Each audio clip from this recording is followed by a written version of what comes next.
يا صباح الحنتي على ابو حنان تريمبو البرتقالي. هو صحيح ممكن ابو حنان يعمل تدخل عسكري على مصر ويضرب؟ لا يا برتقاني، ابو حنان اخره يضرب بومب بعد ما ام حنان تعمل له حله المحشي اللي كلها كرومب، يضرب بومب ويفضل يقرفنا احنا بقى. حته ان هو يتدخل مع مصر عسكريا هو بيستبعد ده نهائيا واحنا بنستبعده، بس احنا جاهزين. بعدين حتى لو فكر يعمل كده هيعمل كده بايه؟ بالطيران. ما هو الطيران قاعد فين؟ الطيارات مش هتبقى بعيده علينا، هتضربنا وهي جنبنا، هتطلع من القواعد العسكريه اللي موجوده في الدول العربيه اللي جنبنا وبيمونوها بترول عربي. الطيارات نفسها بتتكلم عربي وما يقدروش يقولوا لا علشان هم بيسمعوا كلام ماما اميره. كخ يا حبيبي، هي كخ. اميره ما بتحبش حد في العربي يقول لا الا الولد الوحيد اللي يعتبر عاق بالنسبه لها وهو السيسي، الوحيد اللي قال لها لا والوحيد اللي قال لها خط احمر. في الاول خالص لو تفتكروا كان في ناس بتتحايل على القياده المصريه ويقولوا لهم افتحوا لي المعبر ده، الخروف اوال ده، افتحوا المعبر، دخلوا اهل القضيه، حرام عليكم. دلوقتي اكيد فهمنا اللعبه، بهدلوا اهل القضيه وخربوا الارض بتاعتهم وبهدلوا البنيه التحتيه علشان ما تقوم لهاش قومه، ولما ما يلاقوش مكان خالص هجروهم بقى، وبكده لا في قضيه وسينا تتاخد ويبداوا في مشروع قناه جديده. ورغم كل اللي كانوا عايزيننا نفتح المعبر قبل كده علشان خاطر نهجر اخواتنا اهل القضيه، ما بيعترفوش ان هم غلط. كل يومين يطلع لنا ابو حنان البرتقالي ويقول لك لا لا لا لا الاردن ومصر هياخدوهم، لا لا لا هينفذوا الكلام ده. تروح تمشيه على ابو حنان اللي بتديك بالشبشب على وشك، يقول لك لا لا لا هيوافقوا، احنا عملنا عشانهم كتير، هم لازم يعملوا. عملك برتقالي ومنيل، عملتوا ايه يا ابو حنان؟ ده انتوا متحكمين في الاقتصاد ومبهدلنا، وعايز دلوقتي تمسكنا من ايدينا اللي مش بتوجعنا ومش هتوجعنا، عايز توقع الاقتصاد بتاعنا اكتر ما هو واقع، نقوم احنا بقى نصور ضد النظام بتاعنا. ما احنا جعانين مش لاقيين ناكل، ونقول لهم احنا جعانين، وافقوا بقى يا جماعه، وافقوا على اللي قاله ابو حنان، هجروهم. وطبعا ده اللي ابو حنان وام حنان وحنان ذات نفسها بيراهنوا عليه. يعني يا مصريين الحرب اللي جايه دي مش بتاعت السيسي والجيش لوحده، دي بتاعتنا احنا. يعني انت لو مؤيد للنظام او معارض للنظام او مالكش اي نظام لازم تقف في ظهر الراجل ده. الموضوع ما بقاش اكل وشرب بيذلوك بيهم، لا زود عليهم ارضك وعرضك وشرفك وكرامتك. مصر طول عمرها رجاله وقابلنا اكتر وافظع من كده بكتير، قابلنا انجليز فرنسويين بريطانيين وفي النهايه ما حدش قدر علينا وما حدش عمر معانا علشان احنا شعب مالوش كتالوج وشعب عنده كرامه. يعني مش هنخاف من بلطجه ابو حنان. يوم ما تتخلى عن وقفتك في ظهر جيشك وبلدك ورئيسك دلوقتي اقسم لك بالله ما هتاخد غير خازوق زي اللي بياخدوا العريس نقطه من صحابه يوم الفرح. وانت عارف بيعملوا ايه في العريس؟ ابو حنان كان لسه امبارح بيتصل بالسيسي، هو اللي اتصل، والمكالمه كلها ما فتحش ربع كلمه عن موضوع القضيه، وقال له بقى تعالى بقى زورنا بقى في البيت الابيض بقى وتشرفنا يا سياده الرئيس. الرئيس قال له لا عايز تيجي تعالى انت، افتتاح المتحف المصري في عظمه عندنا مش فاضيين لك.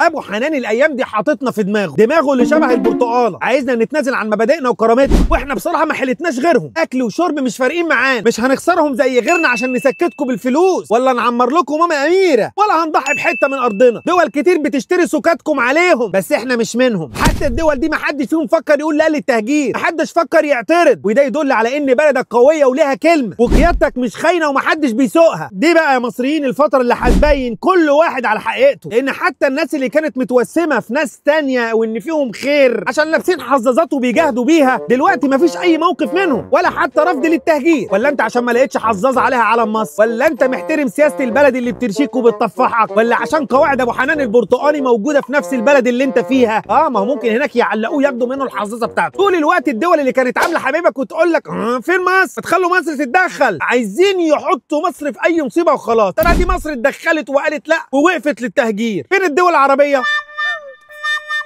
كله خلع وبقينا احنا بطولنا. افهموا وساندوا بلدكم، ما يبقاش اللي مني مزعلني علشان ابو حنان. اقسم بالله لو هبت منه هتلاقي 107 مليون فوق دماغك يا برتقالي، هياخدوا دماغك البرتقالي دي ويقشروها ونطلع البذر من جواها. ده لو لقينا بذر اصلا اكيد هنلاقي زبل خرفان. كلمه اخيره هوجهها لاسراء، ان جروش وقف اخد لو يخال لهت كاريف لمتسرايم. مفيش تهجير ومحدش يقدر يقرب من مصر يا خنتي عليهم.